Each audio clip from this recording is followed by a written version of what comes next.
Shall we march on to what might go down as the weirdest free agency period we've had? Who's on the open market?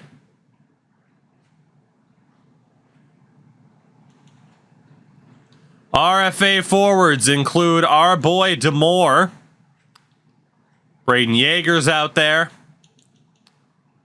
For defensemen, oh my god, those big names are all UFAs. And for goalies, Carson Bjarnason.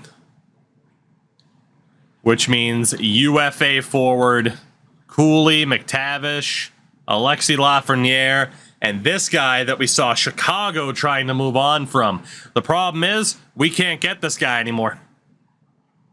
He only plays left wing and he's a first liner. If we sign him, we would immediately have to trade Demore. You could say that'd be worth it to double dip, but man, look at this guy's shooting category. Look at that guy's shooting category. We do need a 1C. It feels like McTavish or Cooley would be the better way to go. I need to see what our team looks like right now. Let's take inventory really quickly. You know, we've had quite a few changes as of late, as always seems to be the case. When it comes to the forwards, and those right now who are locked into spots, Demore would be our top left wing. On that right-hand side, Line A has to play at least the second line. Svechnikov has to play at least the second line. Probably on the right side to open up space for Korhonen, who is currently a third liner, up from a depth option, but we know this kid's a stud. Mooney has to play at least the third line, and so does Lindholm, which moves up Mooney to the third line and probably puts Elias on the third. Ness is at least a fourth liner. Oh, man. But we don't want to play someone like this on the fourth line. I get he's a power forward. He might be our top center this year. He might have to be. Either that or third line. Okay. It could be third line left wing. If we move Svechnikov to top line right wing, Korhonen to the right, Ness could be third line left wing. Garlock could be fourth line center. At that point, you're questioning, is it worth trading him because of his value? And then Koski Ranta is a depth option, so he could be like third line right wing. Jack-Eye, again, could come back on the left wing. So theoretically, with who we have, we could bring in a top center.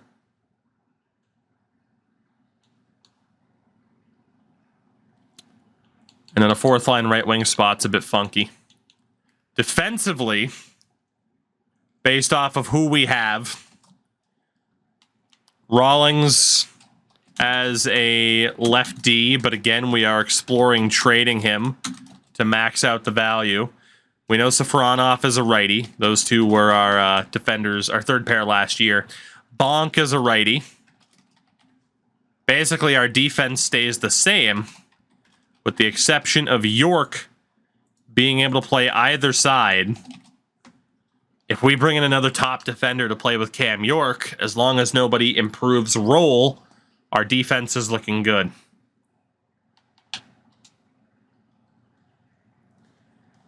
So if we look at goalies again, the only RFA is Bjarnason. There's no way we're going for him. Casa now wants a 7-year deal worth $8.1 million. He is the only elite goalie to hit the market. There's only 3 starters to have hit the market as well. And Casa had a 908 in the regular season, but was awesome in the playoffs. There's a veteran Andrei Vasilevsky who has still put up decent numbers for Tampa. Not so much to man, he hasn't made the playoffs since 2025. It is 2031. Could bring in Vasi as the veteran. There's Georgiev, Georgiev, who has not been too hot for the Kings. And then there's Lukas Dostal, who has been bad.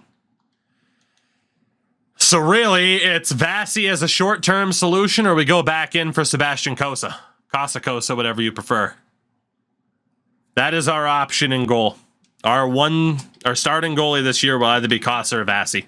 That we know. As long as they sign. And we still have a pending overpay. Which sucks. Defensively, though, as we know, there are 2 right Ds that are top 2 defenders, apparently, and that is David Reinbacher and David Yarosek. The question is, are they actually worth that money? And if they're not, there are other top 4 options in the mix. Reinbacher. It's not bad. 40 to 50 point defenseman on the Kings. That is a lot of money, but Reinbacher next to Cam York. And then David Yarosek is a bit of a point producer, but also apparently has some shutdown abilities. If those badges are to be believed, which right now they are not. Reinbacher, from the looks of it, has the better offensive contribution potential. Yarosek might be the more well-rounded player and wants to be paid like it as such. If we don't go for one of those 2, there's Brant Clark. Again, 30, 40 point guy. Who knows what he's like next to Cam York. But he still wants $10 million. So at that point, you might as well just pay the premium, right? Rasmus Sandin has been broken in the past. You put Rasmus Sandin next to Cam York for the next couple seasons.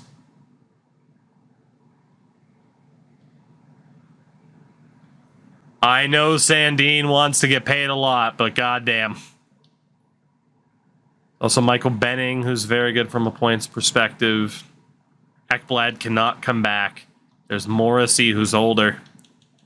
It's either we go for Sandin or we go for Yarosek or Reinbacher. Again, 57 points last season for Reinbacher. You had 46 for Yarosek. I feel like it has to be Sandin. I feel like it has to be. You put Sandin and Cam York together. That is outrageous. Is really the only way to put it. I think that's probably our target. Forwards. The only way we can go for Emanen is if we move out Demore. There's Logan Cooley, who has not proven to be an elite point producer.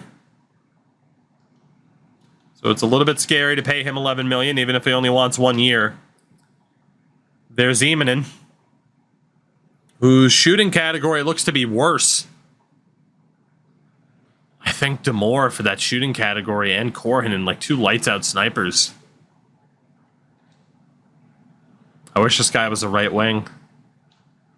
There's Mason McTavish. 60 points seems to have been an aberration. He's about a 40-point guy.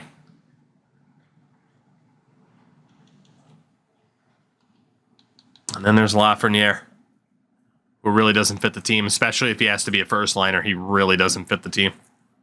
That would be Patrick Laine or Demore getting traded anyway. And if that's going to happen, we might as well go for Emanen.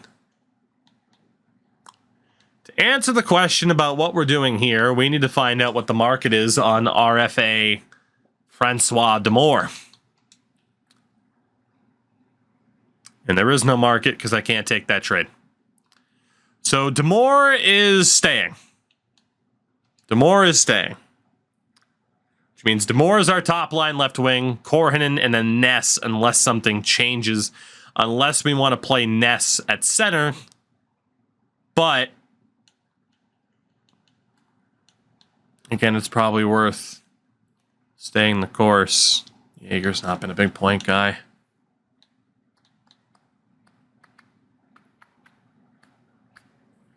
We could look elsewhere, aside from Cooley, if we're not sold. And what I mean by that is there is a certain veteran down here named Nathan McKinnon. He might not be the player he used to be, but he's still pretty good. David Goyette coming off of a career season with the Kraken, 56 points. And Cooley has been a 60-point guy before. There's also Marat Kuznetsov, 40-point guy. Yeah, 40-point guy. It looks like that 1C is Cooley or McKinnon. Max Domi's been pretty good in Pittsburgh. Wow. Max Domi's been very good in Pittsburgh. Wyatt Johnston we acquired before. He was a pain in the ass. Ratu doesn't have an elite season recently. Larkin. Sokowski, Nylander. Again, we're looking at centers now primarily. I mean, it looks like Domi, McKinnon, or Cooley. The safest bet is to get involved in the Logan Cooley sweepstakes. I think that's the way. And give him the season to prove he can be a 1C next to Demore and then either Svechnikov or Laine.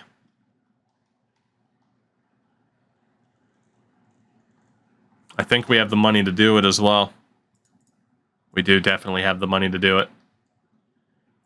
I think we have our targets. The first, for our one forward, is going to be Logan Cooley. We have a pending overpay, and it's going to go to Cooley. The question is, for this season, will he have a no-movement clause? The answer is yes. So we will not be allowed to trade him. He will be here for the year. What's better, signing an extension before a season or during? I typically wait until after, but during the season can work too. The reason why I don't typically do them during the season is your opinion on a player can change pretty fast. You know, especially about time you sign some of the big money and then in the playoffs they don't do anything, and then all of a sudden you got buyer's remorse, you know? $12.3 million for Logan Cooley. Because again, with chat, we have a pending overpay. It's a full no movement clause for the 1 year to see if he can in fact be our top center. Defensively, we're only allowed to target one guy, and there's no doubt about it. That is Rasmus Sandin. And to be honest, it doesn't really matter how many years we want to go. 4 years would bring him to age 35 before the decline really hits. So this has to go to a wheel spin. And it'll be a no movement clause from anywhere between the maximum 4-year deal, or there will not be one at all, which would be insane. Will there be a no movement clause for Rasmus Sandin should we choose to sign it? There will be, but it'll only be for 1 year. Okay, that's a really good deal then for Sandin. That's a really good deal for Sandin. So we're definitely going to go for that. No one's interested in him right now, but it doesn't really matter to me. I am going to bump this up to a full $11 million just to make sure we get him, because he's our guy. He is our guy. And that'll still be a very tradable deal. Goalie is the big decision. It's either Sebastian Cossa with a 5-year no-movement clause based on previous negotiations, or we go for the short-term option of Andrei Vasilevsky. Do we commit to Cossa for the next 5 years, or do we stop gap it with Vasi and then see if Jackson Like is our guy? I gotta be honest, with some of the big contracts we've signed recently, I'm kind of afraid to commit long-term to Sebastian Cossa. I think we gotta go with Vasi as our guy. It's gonna be a 1-year deal for Vasi, which drops the money down, but not far enough to avoid no movement. So, heads is no movement. Tails, we get away with it. And we're gonna get away with it this time. So it would be a tradable deal. We're going to go 1 year, $6 million to try to make sure that we get him. So again, based on the rules of this challenge, we are only allowed 3 signings. It's Cooley, Sandin, and Vasilevsky that we are targeting on big money deals. Let's see what happens. We also, of course, have to pay attention to the coaching staff. Easy to forget about that. Let's go ahead and fire these goalies. And we'll see what's up. As I think we had Nazem Kadri, didn't we? I think he retired. Or he just let... I mean, you can retire as a coach. So, give me something I want to listen to. Spotify. Did I just fire Kadri? He was a goalie coach? Or was he... Oh, he was an assistant coach. The goalie coach left. Okay, I just moved the thing too fast. Well, no doubt. It's Watson. AHL assistant coach. We're going to see if we can land Cohen Watson. And honestly, that's the only job available. We'll go 1 by 1. Just to try to make sure we don't screw ourselves out of the A+. For scouts, we have 5 open spots. So every single one of these scouts we will send a deal to. And that should take care of it pretty easily. So we'll get an answer about those 3 big free agents here very, very quickly. How do you have so much cap space? A lot of younger players on cheap deals.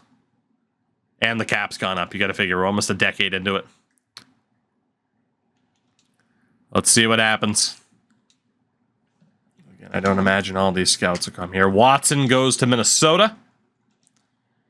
And so far, there we go. Now we're getting some luck with these scouts. All right, another coach. Another coach. We'll keep Drew Doughty on staff. So these 3 A-minuses, somebody has to want to sign in Nashville, right? Adele? Come on, Adele. Hello. I'll make you the first female head coach. Like, just sign up here. Logan Cooley has signed.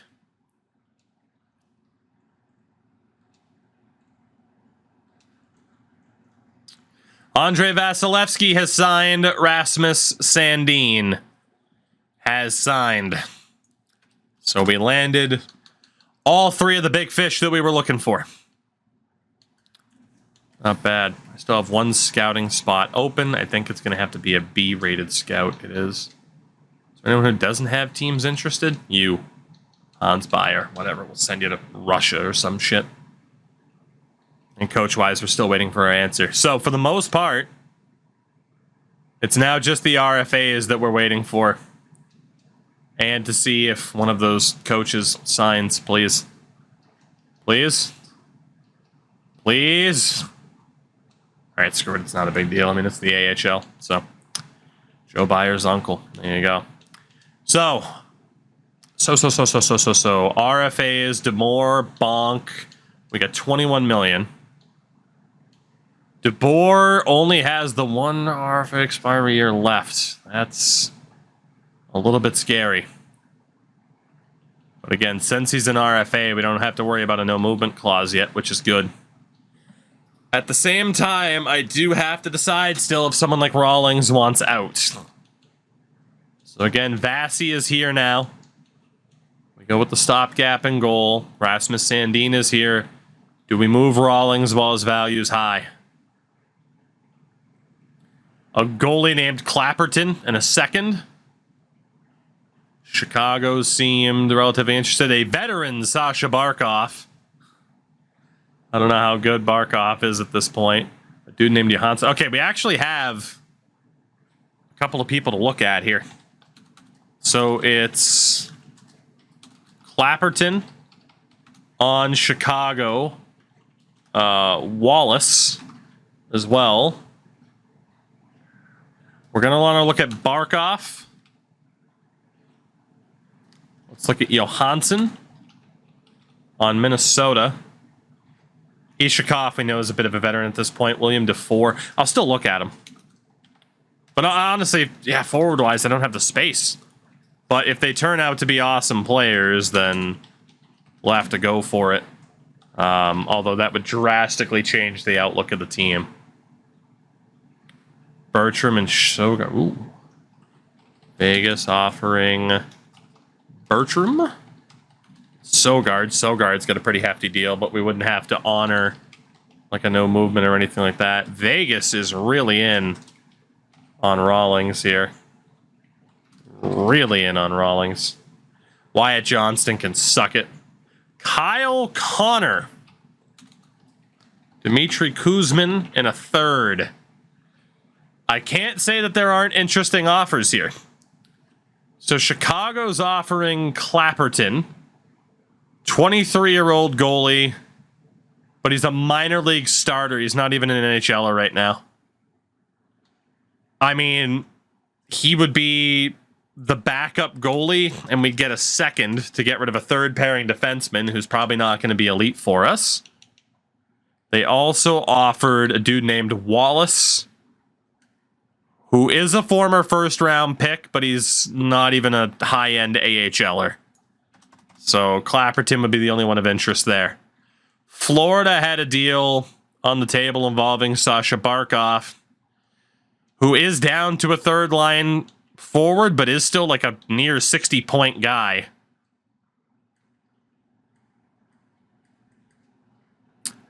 That's a lot of money to pay, though, for not in his prime anymore, Sasha Barkov.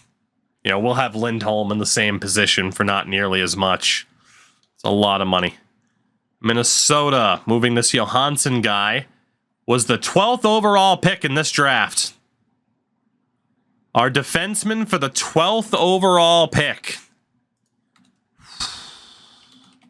That's not bad. That's not bad at all. We don't know too much about him, but that's an interesting one. Islanders. They didn't offer us Dubois. They did offer us DeFore, who's a third liner. Ishikov's a third liner. Yeah, that's a no thanks.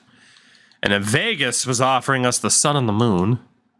They did offer us a guy named Pope, former 17th overall pick, but he is not quite ready at 21, so not interested.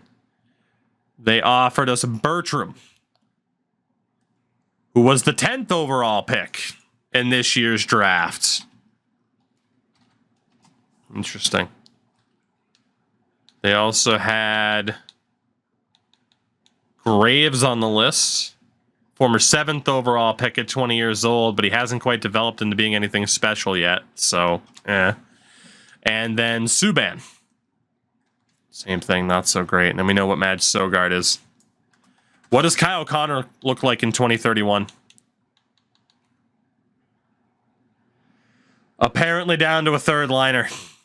And barely playing for them. Kyle Connor would be the risk of, is there still something left? Is there still something left?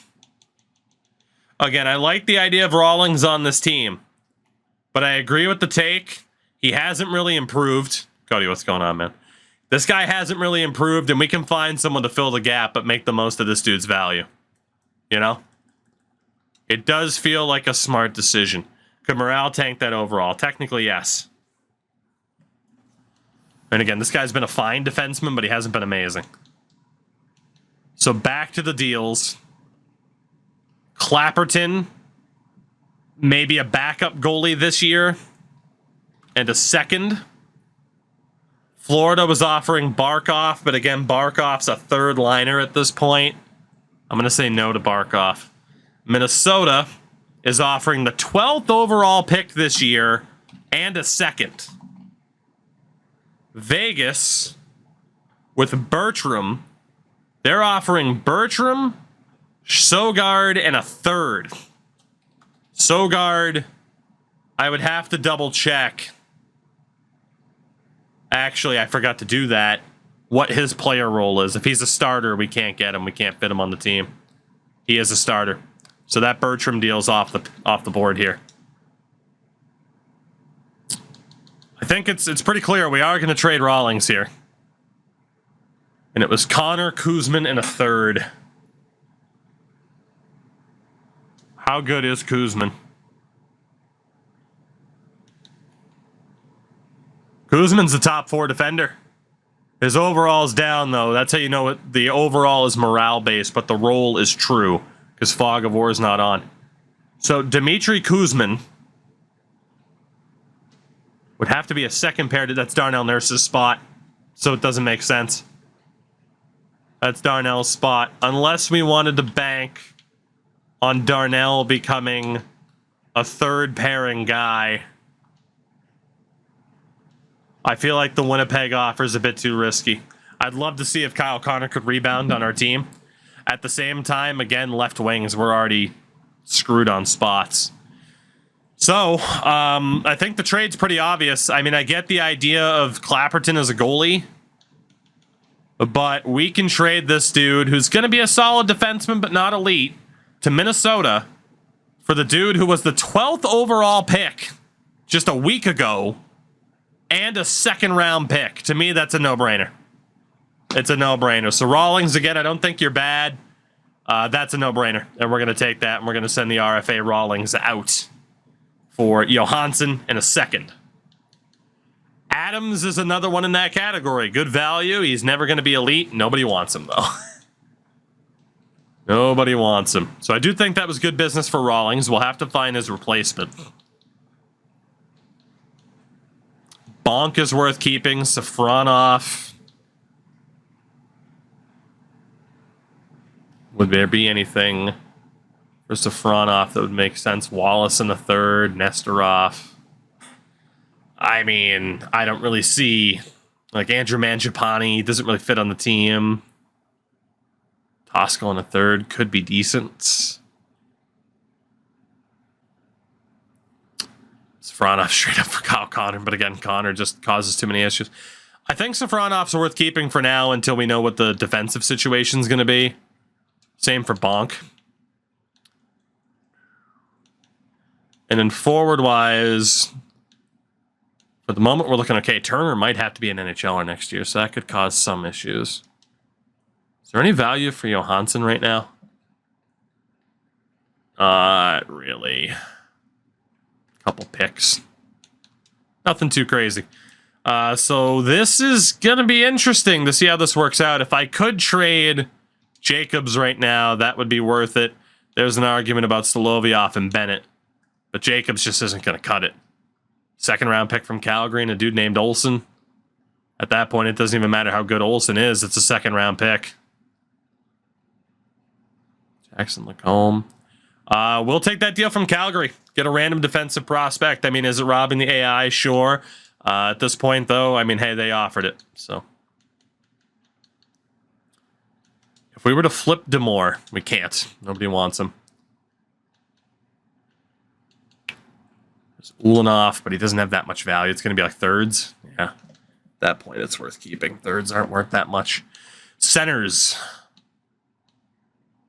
For the moment, we're locked in. There is a real chance I could look to move Garlock. We do have to wait a little bit. You know, Terrence. All right, nothing for him.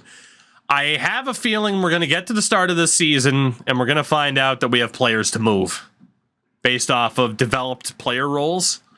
So let's go there. Major it is. This is indeed a Motorhead song.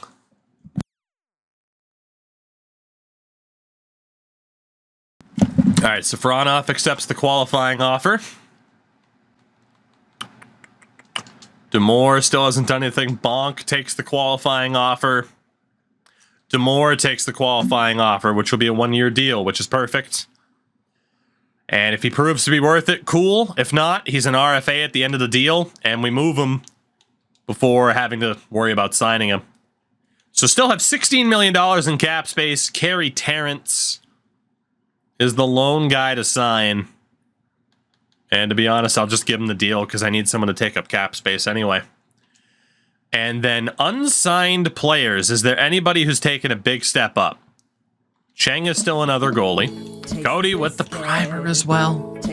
Shout out for that, my friend. I do appreciate it. And if you guys haven't checked out Cody's channel yet, by the way, at slime_Cody.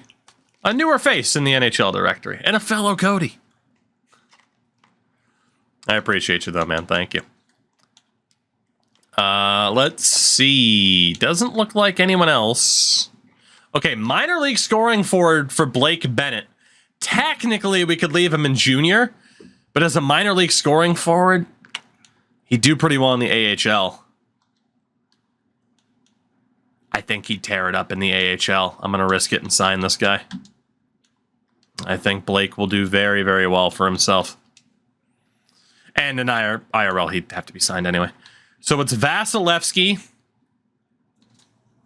Like is already a minor league starter. It's going to be Vasilevsky with Chartrand and Thorne at the NHL level until we know which one's worth keeping around as the backup.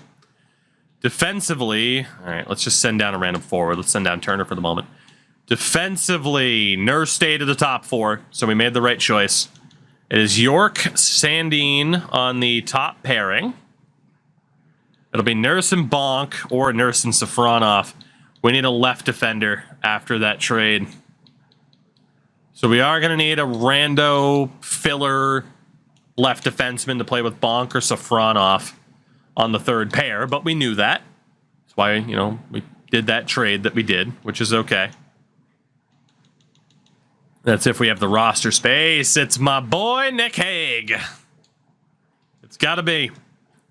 It's got to be. And given that we need a cap whale, any opportunity I have to sign Nick Hague to a contract, I'm going to do it. Every time. That man is a channel legend and now a Stanley Cup champion. We stan Nick Hague in this household and on this channel. We'll have Nick Hague as our third pair defenseman to start off the season. And the forwards is where it could get a little bit scary in terms of the player roles. So we know that we'll have Sandin, York, probably Nurse and Bonk, and then Rawlings is going to be out for Hague with Safronov. We'll have Vasi in goal. On the wing, Koskirant is a depth forward. Turner's a minor league scorer, so he didn't step up yet. Sanchez is another forward. Bennett's a minor league scorer. Okay, we didn't have too many step-ups here. A little bit surprised by that. Send down Ulanov for the moment. So let's take a look here then. Just to reassign this. Just in case there were any developmental changes like we said. So Line A has to be at least on the second line. He can play either wing. Koskirant is a depth forward. Don't know where we're putting him yet, but he can only play the right wing. Left-hand side, Demore is on the top line. Korhonen already improved to a second liner. There is a reasonable argument to trade Demore and just let Korhonen be that top guy. But because of this, it does mean that Svechnikov is still playing the right-hand side. I don't know if he or Laine will be the top liner. So Svechnikov, Demore, Korhonen, and then you got Jack-Eye as a left-wing center. Probably still penciled in on the fourth line. Cooley is the top line center. And we now have too many centers, or do we? I think we can survive this. We can. So the original plan still works. Mooney is the second line center. Lindholm is the third line. Garlock as the fourth. We could look at trading Garlock. Svitov probably goes down. Ness plays third line left wing for a season. And then we got some other guys kind of in the mix here. Looks like we have enough forwards kind of signed already here, too. So Svitov could get the chance again if Garlock gets dealt. So Svitov and Sullivan can go down. I'm not sure for who. So we need a third line right wing, which is going to be Koskiranta. Jack-Eye can be that fourth line left wing. So yeah, we just need a rando fourth line right wing. I mean, it really doesn't matter who it is. They're going to be on the fourth line. It could be someone decent. It could be Sanchez again. Could be Ulanov, one of the better guys. But for the most part, our plan worked. And our team is pretty well carved out right now. Let's wait for the Nick Hague signing to go through. Terrence. Oh, man, Terrence. That's right. I forgot I sent him a deal. Where does Carey Terrence fit into all of this? He's a depth forward, so he could play wherever. Okay. So honestly, he could be the fourth line guy. So we have to explore a Garlock trade again or a Lindholm trade. One of the two. Garlock would make sense because, man, even as a third line center, what the hell is he going to do? You know? Cody, take it easy, man. What's the market for Elias Lindholm? Sid, you handsome devil, you. What's going on, my man? Thank you very much for the raid. My favorite trash panda. How are you? So could get a third round pick from Chicago or Carolina. What is the market for Garlock? When Fairness does have quick draw. Franz Wallace, second round pick if we take on a goalie. Again, Garlock on the third line or a second round pick. It's tough to turn down a second round pick, isn't it?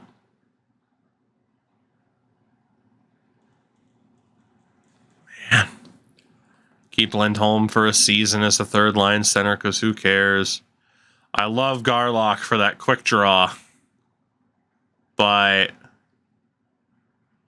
too many there he is. And there it is. We trade in Garlock for the younger model. This was the 10th overall pick in the last draft that we couldn't get from a previous deal with Vegas. We get him in a third round pick for Garlock. And that way Garlock isn't wasting away on the fourth line. To me, that's a no-brainer. We're going to take it. I like Garlock a lot, but we get Tom Bertram, so now the 10th and the 12th pick technically on our team. It might take Bertram a little bit to develop. We'll see. We're not sure how good that guy is yet, but that's a pretty crafty trade for us. Svitov did pretty well for us last season. I think he gets first crack at being the fourth line center. And we're going to call up Carey Terrence to be the healthy scratch. To be honest, I think I'm just going to make a rule that he can play wherever, so I'm not calling up and sending people down all the time in case of injury. If he's a depth forward, fuck it, he can be like the designated play wherever type of guy. And we're going to do the same thing with Luke Prokop and just say that he can play wherever in case of injury or play either side. So we do have a bit of a shortage of our actual defenders, but for the most part, we are looking okay. Did I still need... Oh, that's right. I still need a right wing. I feel like Turner would be wasted on the fourth line. It's got to be a veteran. It's got to be a rando veteran that can play the right side. Solovyov's 21. It's going to be Sanchez, man. He's 24. He worked really well last year. Let's... did it call him up? I don't think it did. Hello? Thank you. That was really weird. I hit the button. Go through. So let's get a look then at what our team is going to be. Demore, Cooley, and then either Line or Svechnikov, and I'm not sure which. Second line is Mooney, Korhonen, and then one of those two wingers. To be honest, I think I'm leaning Svechnikov because I feel like he'll take less goals away from Korhonen as compared to Line. And then Cooley having Line and Demore between him. A little bit worried about Demore having some goals taken from him, but that is still a pretty rock-solid top six. And then we have Ness with Lindholm and Koski-Ranta, which is a very good third line. And then Jack-Eye with Svitov and Sanchez. That's not bad. And again, this current coach probably ends up staying. Top pair is York and Sandin. We'll have Nurse. Probably with Bonk again. And Prokop can sit for our boy Nick Hague. And obviously there are some slight changes that could be made depending on who the head coach is. I mean, Bonk and Hague should be a pretty damn good line. I mean, even if that's the team right there, and then Vasi in goal, it's pretty damn good. And then the AHL team has consistently been stacked, and this season will be no different. There is some top talent, not quite on the defensive side. Probably try to find a different coach, but we're looking good. Ludwig Johansson's not in the lineup. I'll have to make sure that he is, but all things considered, it's tough to say that this team isn't looking really, really strong right now. Really strong. Can't wait to see how this turns out for us, though, because every time we start to think positively, it doesn't work out.